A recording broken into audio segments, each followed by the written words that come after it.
Hello, I'm Stanley Pacion, and I'd like to continue these essays that I had written on various aspects of sex in history, particularly sex in history in this series in the ancient world. And I've started off with Lycurgus's life as it is portrayed by Plutarch, and people have commented to me personally and said a number of things. Number one, where is the bibliography? Where is the list of books that I got this information from? Well, as you can see, the information only came from one place. It came from Lycurgus's life as depicted by Plutarch in Plutarch's book called The Lives of the Notable Greeks and Romans. And this is very easily found online. I will provide all the connections eventually on my site itself to Plutarch and his lives. And I was trained as a historian, and I went to school in Germany at Goethe University, Frankfurt am Main. And I'm going to say it in German. I've also studied at NYU, and there I had a very prominent intellectual historian by the name of Frank Manuel, who not too long ago had passed away somewhere in his 90s at ripe old age. And I learned to look at the text and see what the author is really saying, and that's what I'm doing here. I'm looking at the text and looking at what Plutarch is saying about life in ancient Sparta. In point of fact, we know very little about ancient Sparta. I mean, most of the information that we've gotten from archaeological evidence, and the Spartans, since they weren't so interested in statuary and in the domestic arts and in the aesthetic things, left very little information behind. Actually, all we have is this oral tradition that Plutarch had recorded in his life of Lycurgus. People have commented on the salacious nature of this society, but one must remember that this is ancient times. This has nothing to do with our morality. An example I always use is slavery. In the West, we understand slavery as being black people being transported in that terrible journey across the Atlantic and enslaved, and they were identified as slaves because of their skin color. Now, in the ancient world, slavery was very much a part of everyday life in ancient Rome. However, slavery there meant that whoever gave up was enslaved. They didn't care about what color of your skin. Anybody that gave up was enslaved. Anyone that didn't give up was killed. And often the Romans gave you the choice. They said either give up the city right now, mainly because you didn't pay your taxes, or we're going to destroy it entirely and kill every man that's in the city. If you gave up, they enslaved every man that was in the city, every man, woman, and child that was in the city. Otherwise, they killed every man. Slavery in Rome was, you lost. It wasn't like exactly what it was in the United States or what had happened here in our Western experience in Europe and the United States. They enslaved whoever they wanted. So if you're following my analogy, sex and love for the ancients was something utterly foreign to what we might consider sex and love, or appropriate to sex and love. So I'm not condoning it, I'm just saying that this is what existed at that time and place. Ancient Sparta, some 700 years before the birth of Christ. Before the birth of Jesus. Then, one other thing I would like to say is that all of this links up to my prose works. I'm going to try to do all the prose works that I have online and let you hear me read it, read parts of it. So with that, let me go to Marriage and Women in this article on Spartan love. It's often been observed that one of the key institutions for social control is marriage. Plutarch's Sparta provides no exception to this general rule.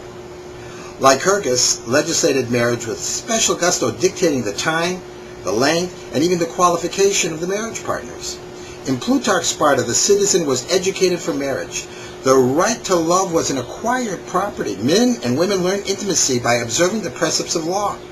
Though marital education provisions applied equally to both sexes, the success of the marriage institution seemed largely dependent on the rearing of women. To secure their fitness for marriage, Lycurgus ordered maidens to exercise by calisthenics, wrestling, running, spear throwing, and casting the dart. And here's a quotation. And to the end he might take away their over-great tenderness and fear of exposure to the air and all acquired womanishness. He ordered that the young women should go naked in the procession, as well as the young men, and dance too in that condition at certain solemn feasts, singing certain songs, whilst the young men stood around seeing and hearing them. The ostensible aim of in this kind of training was eugenic, that the fruit that they conceived might, in strong and healthy bodies, take firmer root and find better growth, and withal they, with this greater vigor, might be the more able to undergo the pains of childbearing. For Lycurgus, a simple principle governed human heredity. The issue of physically healthy children, proper marital education for women, ensured that the Spartan state a future supply of well-endowed soldiers. I guess he observed that in the rearing of domestic animals, mating the proper mates to create better children. The training of women also had another purpose in Plutarch's Sparta. The naked processions and the naked exercises of women were incitements to marriage. The well-being of the state rested not only on the quality of its children, but also the quantity. Lycurgus therefore viewed celibacy as tantamount to crime. If the nudity of maiden were not sufficient inducement to move a man from bachelorhood, it became the means by which to punish him. Those who continued bachelors, Plutarch writes, were in a degree disenfranchised by law, for they were excluded from the sight of those public processions in which the young man and the maidens danced naked. Lycurgus made no provisions, however, for female celibacy. The meaning of this omission is difficult to determine from Plutarch's account. It may reflect either a belief in the natural heterosexual lasciviousness of women, or a lack of female choice in the matter, probably the latter. The wedding night also fell under the jurisdiction of Lycurgus's legislation. In a tender passage, Plutarch describes the legally prescribed ritual of consummation in Spartan society. Quotation here. She who superintended the wedding comes and clips the hair of the bride close round her head, dresses her up in man's clothes, and leaves her upon a mattress in the dark. Afterwards comes the bridegroom in his everyday clothes, sober and composed as having supped at the common table, and, entering privately into the room where the bride lies, unties her virgin zone and takes her to himself. After staying some time together, he returns composedly to his own apartment to sleep as usual with the other young men. End of quotation. Plutarch's portrayal of the wedding night ritual set the whole tone for Spartan marriage.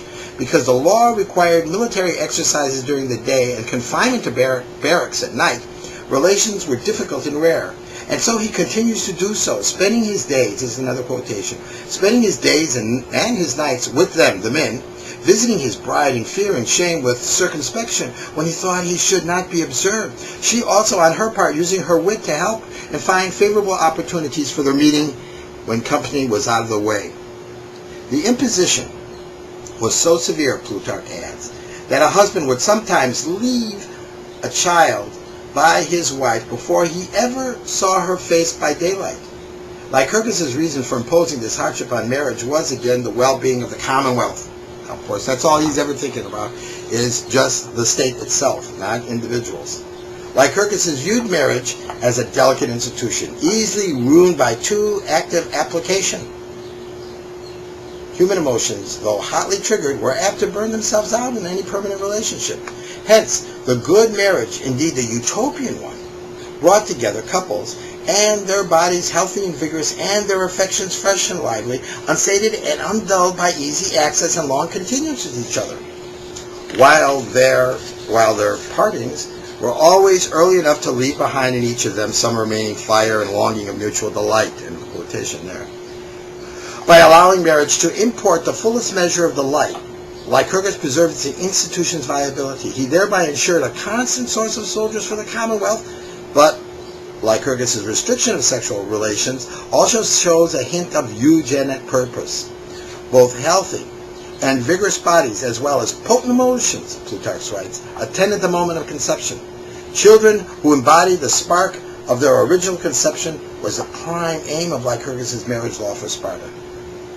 Lycurgus' use of marriage for procurement of good children extended even to his notion of fidelity. While his economic reforms had dictated a community of good, his social reforms provided for a community of wives. The basis of this sharing of married women was not orgiastic, rather, it reflected the belief that children were not so much the property of their parents as the whole commonwealth.